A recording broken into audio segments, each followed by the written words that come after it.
Health care commission की जो positions हैं, जो उनकी कारकर्दगी है, अवामी तवक्कुआत पे पूरी उतर रही हैं या नहीं? क्या शिकायत आ रही हैं अवाम की तरफ से? और ये कार्रवाइयाँ जो होती हैं दोनों गुनाह पे की जाती हैं। या तो हमें इंफॉर्मेशन दी जाती है। क्या आपके पास इतने इख्तियारात, इतने वसाइल हैं कि इन अताई डॉक्टरों के खिलाफ प्रॉपर और मौसर कार्रवाई की जाए? 6 माह की सज़ा भी दी जा सकती है वो इख्तियार तो हमारा नहीं है, वो तो काउंसिल का अपना है। तो सर, सबसे ज़्यादा फ़ाइन कितना है और सबसे कम फ़ाइन कितना है? अब तक कितने अताई डॉक्टरों के खिलाफ कार्रवाइयाँ हो चुकी हैं? कि अदाई डॉक्टर को दोबारा Khyber Pakhtunkhwa health care commission की बुनियादी जिम्मेदारियाँ क्या हैं?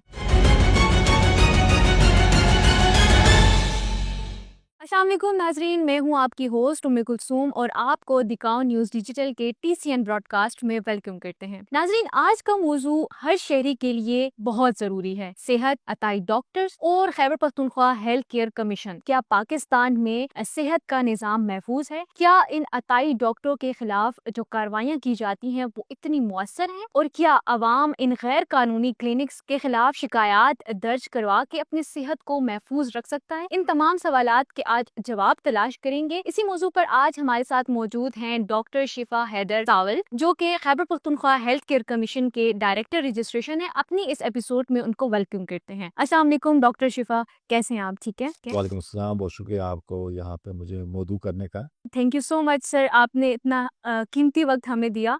और ये जो मौजू है ये काफ़ी ज़रूरी है, अताई डॉक्टरों के ख़िलाफ़ जो आप लोग काम करते हैं।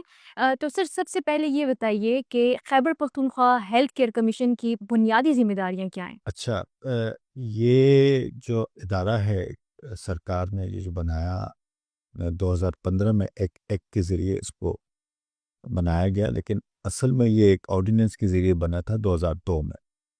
और उस वक्त इसका नाम जो था वो हेल्थ रेगुलेटरी अथॉरिटी था। सही। उस वक्त ये सिर्फ जो प्राइवेट हेल्थ केयर प्रोवाइडर्स थे या प्राइवेट जो सर्विस प्रोवाइडर्स थे उनके लिए ये इदारा बनाया गया था कि उनको रेगुलेट किया जाए, उनकी जो सर्विसेज हैं उनको देखा जाए। लेकिन 2015 में जब हेल्थ केयर कमीशन का नाम इसको दिया गया और उसमें फिर सरकारी अस्पताल और सरकारी जितनी भी डिस्पेंसरियां हैं या BHUs हैं, RCs हैं, बड़े हॉस्पिटल्स हैं, MTI हॉस्पिटल्स हैं, ये सब उसके अंदर भी शामिल हो गए थे। तो अब हेल्थ केयर कमीशन जो है वो हेल्थ सर्विसेज को रेगुलेट करता है खैबर पख्तूनख्वा प्रोविंस में, चाहे वो सरकारी health care service provider facilities हों, चाहे वो private health care provider facilities हों। सही। सर, ये बताइए कि हेल्थ केयर कमीशन की जो पोजीशंस हैं, जो उनकी कारकर्दगी है, वो अवामी तवक्कुआत पे पूरी उतर रही हैं या नहीं? क्या शिकायत आ रही हैं अवाम की तरफ से? देखें, जो हमारा काम है वो उसमें जब तक फाटा जो था वो मर्ज डिस्ट्रिक्ट्स नहीं बना था, हम्म। तब तक हम KP की जो जितनी भी डिस्ट्रिक्ट्स थी उसमें मौजूद थे और हमारी जो सर्विसेज थी वो हम तमाम KP के इदारों को, इलाकों को वो देख रहे थे और उसमें डेफिनेटली अब देखा जाए जोग्राफिक एरिया के लिहाज से KP के पूरे सूबे को तो वो काफ़ी वसी है और बिल्कुल। उसकी जो टेरेन है वो भी काफ़ी डिफरेंट है। कहीं पे पहाड़ हैं तो कभी मैदान है तो कभी रेगिस्तान भी हैं, कभी कुछ और हमारी जो टेरेन्स हैं वो दिखी गई हैं, मौजूद हैं। फिर रोड की जो है वहाँ पे रसाई जो है उसको भी एक बहुत इम्पोर्टेंट पॉइंट है हमारे लिए। तो पूरे सूबे की एक एक गली को और एक एक चप्पे को कवर करना जो है तो उसके लिए काफ़ी वसाइल चाहिए। बिल्कुल। लेकिन हम अपने कम वसाइल के बावजूद हमारी कोशिश ये होती है कि हम जितने एरियाज को कवर कर सकें हम कवर करते हैं, इंक्लूडिंग हमारी जो मर्ज डिस्ट्रिक्ट्स हैं सही। वहाँ पे भी हम जाके कार्रवाइयाँ करते हैं। और ये कार्रवाइयाँ जो होती हैं दोनों गुनाह पे की जाती हैं। या तो हमें इंफॉर्मेशन दी जाती है सही। या हम खुद अपनी टीम जी जो मैम। है फील्ड में भेजते हैं और कंटिन्यूअस सर्वेलेंस हम रखते हैं उसमें। सही। सर, ये बताइए कि क्या आपके पास इतने इख्तियारात, इतने वसाइल हैं कि इन अताई डॉक्टरों के खिलाफ प्रॉपर और मौसर कार्रवाई की जाए? अख्तियारात तो हमें कानून में काफ़ी मुहैया किए गए हैं और हमें उसमें इवन हमारे जो इख्तियार है उसमें ये है कि हम किसी भी हेल्थ फैसिलिटी जो कि हमारे स्टैंडर्ड्स के मुताबिक सर्विसेज नहीं प्रोवाइड कर रहे तो हम उनको बंद कर सकते हैं, उनको सील कर सकते हैं, उनको जुर्माना कर सकते सही। हैं। और हमारे एक्ट के लिहाज से हम तकरीबन 10 लाख रुपए तक का जुर्माना भी कर सकते हैं सही। और 6 माह की सज़ा भी दी जा सकती है। इसके अलावा अगर नौइयत किसी भी जो वायलेशन की गई है उसकी नीयत कुछ बहुत सिवियर है, इवन जो हेल्थ केयर प्रोवाइडर की जो काउंसिल्स हैं, जैसे पीएमटीसी है, जी। टिप काउंसिल है, होम्योपैथिक काउंसिल है, तो उनको हम लिख के जो उनकी जो भी सर्विस प्रोवाइडर है उसकी रजिस्ट्रेशन को सस्पेंड करने की भी और या कैंसिल करने की भी हम इख्तियार दरख्वास्त कर सकते हैं। हम्म। खैर वो इख्तियार तो हमारा नहीं है, वो तो अच्छा। काउंसिल का अपना है, लेकिन हम दरख्वास्त उनको कर सकते हैं सही। कि भाई ये वायलेशन सरजद की गई हो है, गई है। तो आप इसके ऊपर एक्शन लें। सही। तो फिर वो अपनी काउंसिल जो है वो अपने कानून के मुताबिक जो एक्शन बनता है वो फिर वो ली जाते हैं, वो उठाते हैं उसको। सही।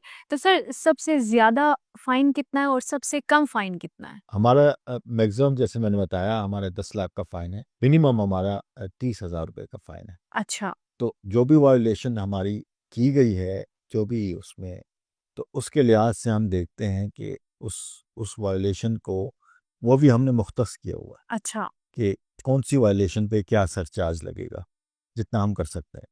और उसके बाद फिर हमारी अपनी एक कमेटी होती है वायलेशंस के बाद, ओ, और वो कमेटी जो है वो सुनती है केस को, फिर अपनी जजमेंट देती है उसके। सही। सर अब तक ये बताइए कि अब तक कितनी अताई डॉक्टरों के खिलाफ कार्रवाइयाँ हो चुकी हैं? वैसे ये कार्रवाइयाँ तो जैसे मैंने कहा आपको 2002 से ये इदारा हो रही। जेब में आया बिल्कुल। और पाकिस्तान में अपनी नौइयत का पहला इदारा था जो कि बना था पूरे पाकिस्तान में। अच्छा। दूसरा जो इदारा बना वो 2011 में पंजाब हेल्थ केयर कमीशन बना, और उसके बाद फिर सिंध में सिंध हेल्थ केयर कमीशन बना, केपी में एचआरए का नाम चेंज करके हेल्थ केयर कमीशन का नाम दिया गया, सही। हेल्थ केयर कमीशन उसको कहा गया। और बलूचिस्तान में अभी रिसेंटली हेल्थ केयर कमीशन बना है, और कश्मीर में भी बनने की तरफ ये अदारा जा रहा है, कश्मीर के अपने जो एरिया है उसके भी। अच्छा। तो 2002 से ये कार्रवाई की जा रही है। बिल्कुल। और अताई डॉक्टर जो हैं, क्योंकि वो उनकी कोई एक जगह मुख्तस नहीं हो, तो एक जगह पे अगर हम उनको बंद करते हैं तो वो दूसरी जगह जाके मूव करके खोल लेते हैं। तो ये इट्स अ कंटिन्यूअस प्रोसेस, और हम इसमें जो है तो कंटिन्यूअसली इन्वॉल्व होते हैं। हमारी हर बुध को और जुमेरात को जो है तो हमारी जो है तो कमेटीज़ होती हैं, जो कि जितने भी हमने हफ्ते पिछले हफ्ते या 2 हफ्तों में हमने फैसिलिटीज़ को बंद किया गया होता है, शोकास हर नोटिस दिया। शोकाज नोटिस होते हैं या सील किए गए होते हैं, तो उनकी पेशी की जाती है वहाँ पे, और जो है फाइन को किए जाते हैं। तो एक कंटिन्यूअस प्रोसेस है, जो कि हम हमारा एक इदारे का एक कंटिन्यूअस एक काम है जो कि हम करते हैं। तो सर देखने में तो यही आया है कि जब नोटिस पूरा हो जाता है, फाइन दिया जाता है, तो दोबारा वो क्लिनिक्स खोल दिए जाते हैं। तो फिर उसके ऊपर दोबारा आप लोगों की एक नज़र होती है क्या? उसका क्या सिस्टम होता है कि आप लोगों ने उनको अपने मतलब उसमें रखा होता है कि यार हमने देखना है दोबारा, जैसे मैं चेक एंड बैलेंस रखना होता जैसे मैंने कहा हमारे वसाइल वैसे उतने नहीं हैं, है? कम हैं। अच्छा। तो हम हमारी अपनी एक शेड्यूल है जो कि हमने डिफाइन किया हुआ है, लेकिन वो किसी को मालूम नहीं होता।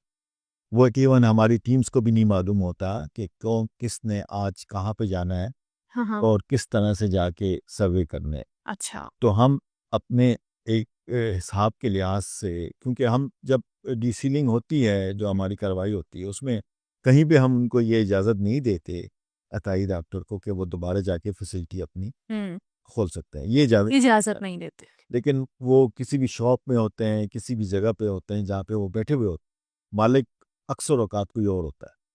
तो मालिक फिर ये दरख्वास्त करता है कि अब ये मेरी जो शॉप है, मेरी इन्वेस्टमेंट है, इसको मैं यहाँ पे इस काम के लिए अब इस्तेमाल नहीं करूँगा। वो एग्री होता है हमारे अच्छा। साथ, और मैं इसको किसी और काम के लिए यूज़ करूँगा, तो प्लीज़ इस जगह को आप मैं ये खोल दीजिए। अच्छा। क्योंकि विदाउट हमारी परमिशन लॉ में ये है हाँ। कि वो नहीं खोली जा सकती विदाउट डीसीलिंग ऑर्डर्स।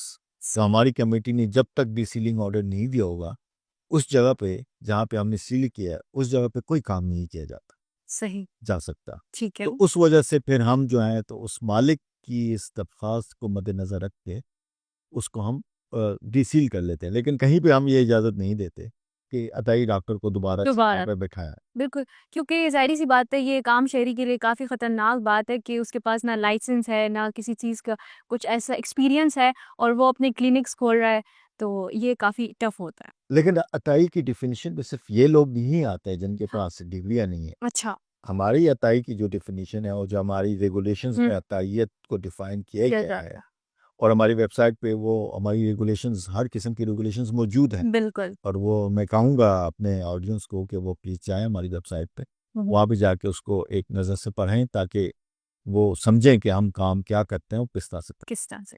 तो उसमें डिफ़ाइन किया गया है अताई डॉक्टर को कि हर वो बंदा जिसकी लाइसेंस नहीं है किसी भी काम का, चाहे वो डॉक्टर है, चाहे वो नर्स है, चाहे वो सही, पैरामेडिक है, चाहे वो होम्योपैथ है, चाहे वो तबीब है, क्योंकि हम होम्योपैथ को भी रेगुलेट करते हैं, हम तबीब को भी रेगुलेट करते हैं। सही। हम इवन एस्थेटिक सेंटर्स जो हो गए वो सबको, हम लैब्स को, हम हर चीज़ को और अब तो रेगुलेट, सर देखा जा सवाए सिर्फ फार्मेसीज़ के, सवाए सिवाय फार्मेसीज़। अच्छा, अच्छा। और सर देखा जा रहा है कि अब तो हर जगह एस्थेटिक क्लिनिक्स खुल गए हैं और लेज़र्स उसकी उसकी देखें एस्थेटिक क्लिनिक की हमारी अपनी रिक्वायरमेंट्स हैं कि कोई हर कोई एस्थेटिक क्लिनिक नहीं खोल खोल सकता। नहीं खोल सकता, बिल्कुल। अभी पीएमडीसी की एक नोटिफिकेशन आई है कि ऑनलाइन कोर्सेज किए जा रहे हैं और उन्होंने काफ़ी सख्ती से उसको बैन किया है और मना किया है कि, और इवन हेल्थ केयर कमीशंस को भी बताया है कि किसी के पास भी अगर जो रिक्वायर्ड हेल्थ पीएमडीसी की रिक्वायर्ड जो डिग्री है अगर नहीं है तो वो एस्थेटिक क्लिनिक्स नहीं खोल नहीं सकते। खोल सकते। ठीक है, तो उस चीज़ को हम रेगुलेट करते हैं इसी तरह से, और सही। वो भी हमारे लिए फिर एक अताई ही चैलेंज भी है। और फॉर एग्जांपल अगर मैं आपको एक एग्जांपल दूं तो एक गायनेकोलॉजिस्ट है, हुँ, हुँ। तो गायनेकोलॉजिस्ट का काम जो उसको डिफाइन किया गया और जिसके लिए उसको दिया गया है, अब एक गायनेकोलॉजिस्ट जो है वो जनरल सर्जरी का काम नहीं कर सकते। सही। इसी तरह जनरल सर्जरी जो है वो गायनेकोलॉजिस्ट का प्राइम काम नहीं पड़ेगा। कर सकते। अगर कोई ये इस तरह से कर रहा है तो हमारी नज़र में वो भी अताई है, सब वो भी अताइयत है, तो हम उसको भी बैन करते हैं और उसको भी बंद करते हैं। हत्ता कि अवाम की नज़र में वो डॉक्टर है और वो लाइसेंस भी है, वो हो सकता है उसके पास पाकिस्तान की सीपीएसपी की डिग्री हो या बाहर की कहीं की डिग्री भी हो, सही। लेकिन इवन वो जो फेलोशिप है या जो भी डिग्री है वो इसको अलाउ नहीं करती कि वो जो लाइसेंस जिसके लिए उन्हें वो फेलोशिप दी गई उसके बाहर जाके कोई काम किया करे वो। सही।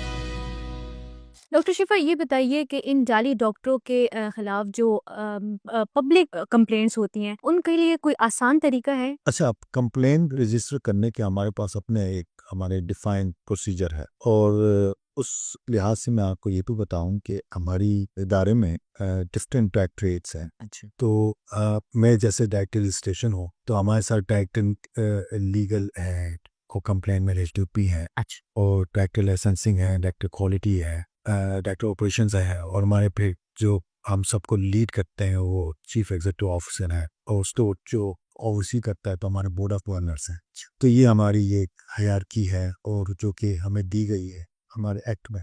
तो जो डायरेक्टर लीगल हैं वो बेसिकली इन्हीं कंप्लेंट्स को देखते हैं और उनको वो टैकल करते हैं। और कंप्लेंट रजिस्टर करने के तरीके हैं। सबसे पहला तरीका हमारी वेबसाइट पे है, मौजूद है। अच्छा, आप वहाँ पे जाके तारीख का वहाँ पे अपनी कंप्लेंट रजिस्टर करवा सकते हैं। लेकिन हमारी जो रेगुलेशंस है उसमें डिफाइंड है कि हम बेनामी जो कंप्लेंट्स हैं उनको नहीं टैकल करते। अच्छा, तो जो भी कंप्लेंट रजिस्टर कर रहा है उसने अपने कोवाइफ जो भी रिक्वायर्ड हैं वो हमें बताने होंगी। अच्छा, और बताना होगा कि वो कौन है, कहाँ पे है और क्या हुआ उसके साथ, और क्या कोई ऑब्जर्वेशन है उसकी। आम शहरी भी कर सकता है ये, लेकिन कवायद बताना उसके ज़रूरी है ताकि हम अगर कोई भी चीज़ आती है तो उसको हम देख सकें। क्योंकि अगर कोई गलत रजिस्टर करता है तो उसके लिए भी हमारे पास रेगुलेशन में एक तरीका मौजूद है। तो हम जो रॉन्ग किसी पे इल्ज़ाम लगाया जाता है, किसी की बदनामी की जाती है, तो उसको भी टैकल करने के लिए हमने एक तरीका ऑलरेडी वज़ा किया हुआ है, क्योंकि ऐसा हुआ है। बिल्कुल। और उसको हमने काउंटर करने के लिए उस चीज़ को भी डिफाइन किया हुआ है कि उसका प्रोसेस क्या होंगे। तो कंप्लेंट एक तो हमारी वेबसाइट से हो सकती है, दूसरा हमारे ऑफिस में इन राइटिंग भी सबमिट की जा सकती है सीईओ साहब को। सेकंड, हमारे प्राइम मिनिस्टर की जो पोर्टल बनी हुई है उससे भी हमें कंप्लेंट्स आती हैं। सीएम साहब ने अपनी पोर्टल बनाई हुई है, उससे हमें कंप्लेंट्स आती हैं।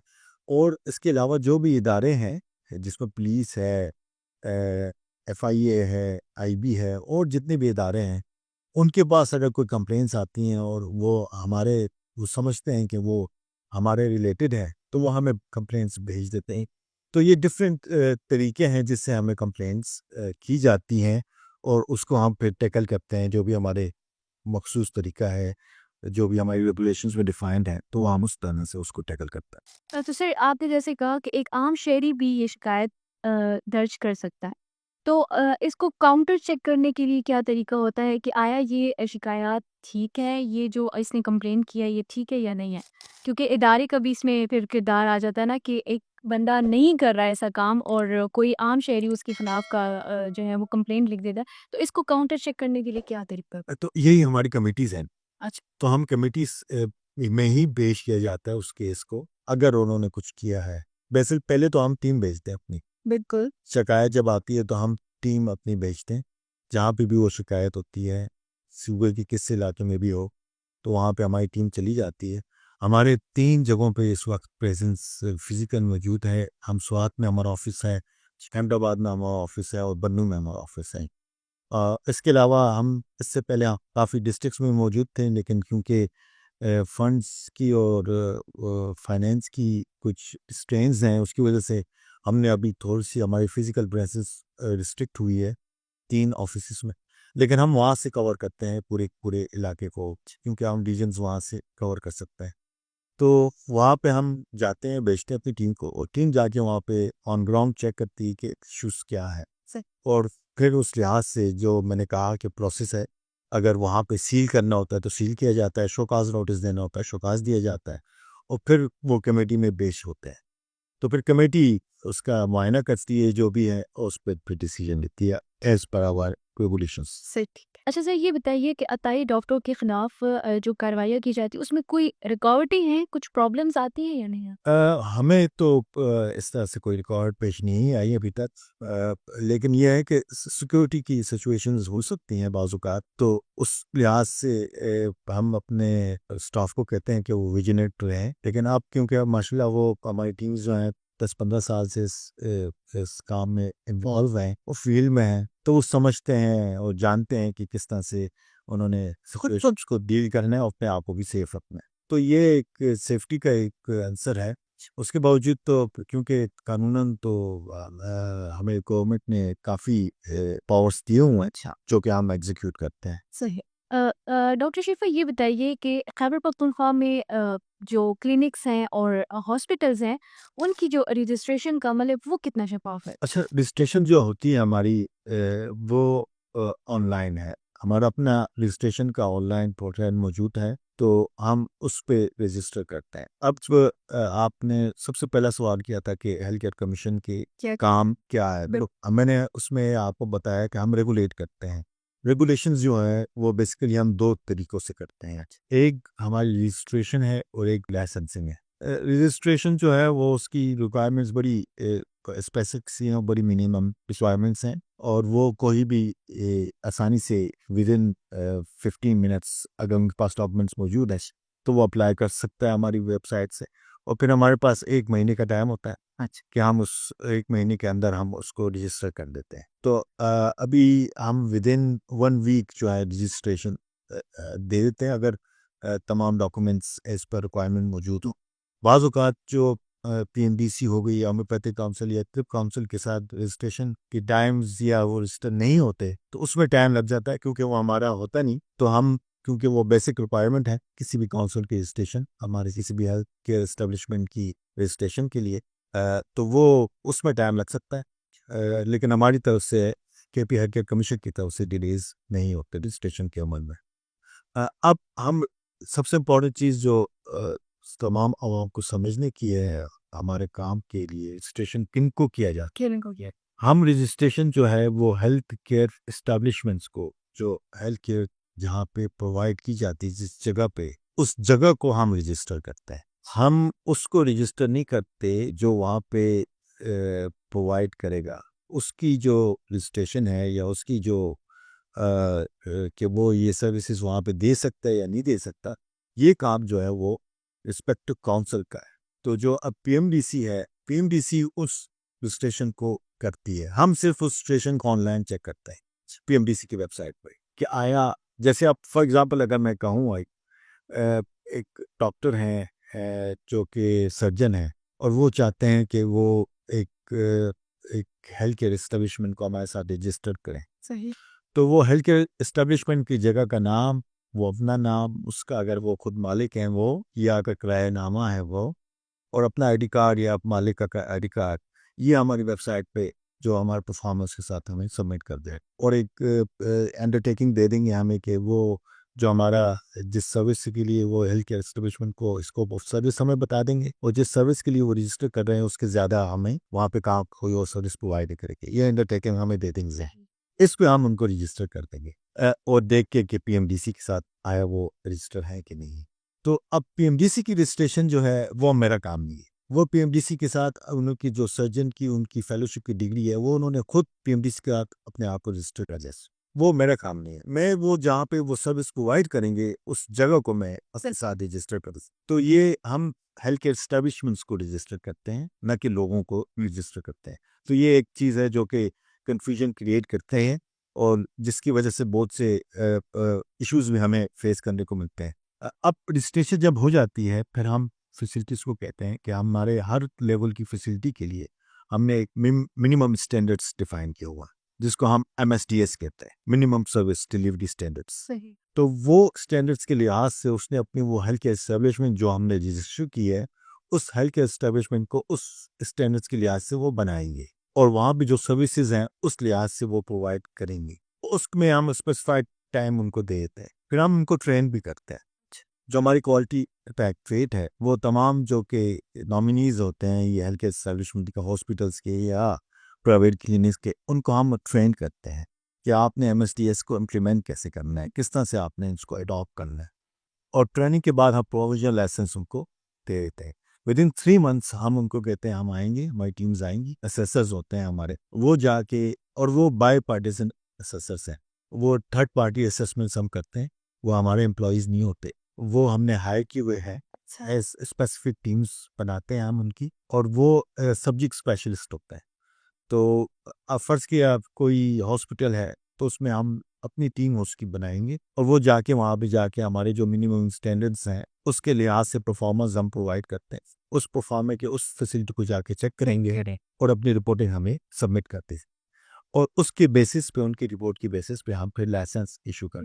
तो ये 2 बेसिक काम हैं हेल्थ केयर कमीशन के जो हम करते हैं, एक हम रजिस्टर करते हैं और एक हम लाइसेंस करते हैं। और लाइसेंस के अलावा ये रेगुलेटेड बेसिक नीड है किसी भी हेल्थ केयर प्रोवाइडर की, इस एस्टेब्लिशमेंट की, कि वो लाइसेंस होना चाहिए, उसके बावजूद उसके अलावा वो वहाँ का सर्विस प्रोवाइड नहीं कर सकते। तो ये काम अभी 3 साल हुआ है हमने स्टार्ट किया है। अच्छा, it's a very extensive work. तो हम फिलहाल तो रजिस्ट्रेशन पे भी लोग काम करते हैं और वो सर्विसेज प्रोवाइड कर, क्योंकि लोगों को तो सर्विसेज चाहिए और उनकी जो सर्विसेज हैं वो उनको दी जानी है। तो उसकी काउंटर करने के लिए कोई गलत फैसिलिटीज़ यूज़ नहीं हो रही, तो हम अपनी टीम्स रेगुलर भेज रहे होते हैं कि वो फैसिलिटीज़ को चेक करते हैं और वो इस चीज़ के साथ-साथ जब विज़िट कर रहे होते हैं वो कहते भी रहते हैं लाइसेंस आपने करना है, तो ट्रेनिंग फ़ीस भी उन पे जमा करवाते हैं और हमारी अपनी एक लाइसेंस फ़ीस है, वो भी वो जमा कराते हैं। वो बेसिकली फ़ी फॉर सर्विस है।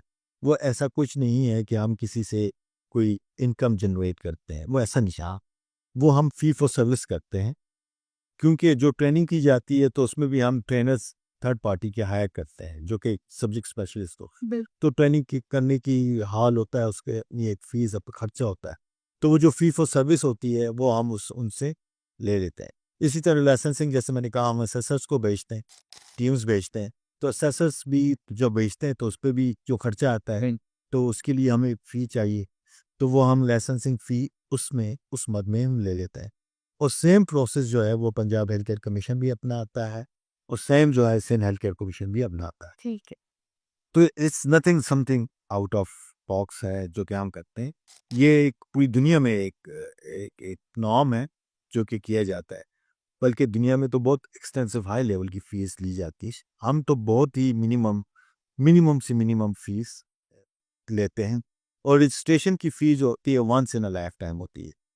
तो अगर किसी ने हमारे साथ रजिस्ट्रेशन अपनी फैसिलिटी रजिस्टर कर दी है तो बस वो it's registered for life time. Life time. उसने वन टाइम 10,000 रुपीज़ पे करने हमें, एंड दैट्स इट।